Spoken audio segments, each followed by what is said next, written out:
അവിലുകൊണ്ട് വളരെ സ്വാദിഷ്ടമായ നെയ്യപ്പം ഉണ്ടാക്കാം. തേൻകൂട് പോലെ സോഫ്റ്റായ ഈ അപ്പം ഇൻസ്റ്റൻ്റായി 10 മിനിറ്റ് കൊണ്ട് തയ്യാറാക്കാം. ഇതിന് അരക്കപ്പ് കട്ടി അവിൽ കഴുകി മുങ്ങിക്കിടക്കത്തക്കവണ്ണം വെള്ളം മാത്രം ഒഴിച്ച് 5 മിനിറ്റ് കുതിർക്കാൻ വയ്ക്കുക.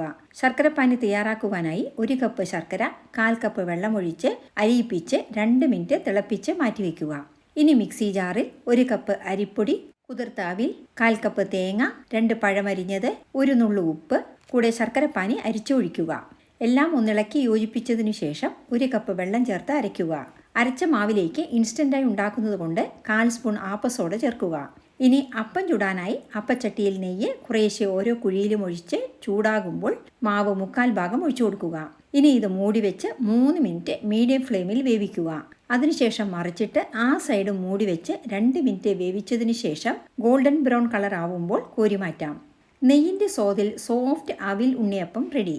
ഇതിൻ്റെ ഫുൾ വീഡിയോ കാണാൻ മിനീസ് കിച്ചൺ സന്ദർശിക്കുമല്ലോ. ഈ റെസിപ്പി ഇഷ്ടമായാൽ ലൈക്ക് ചെയ്യാനും ഷെയർ ചെയ്യാനും മറക്കരുതേ. Thank you for watching and supporting.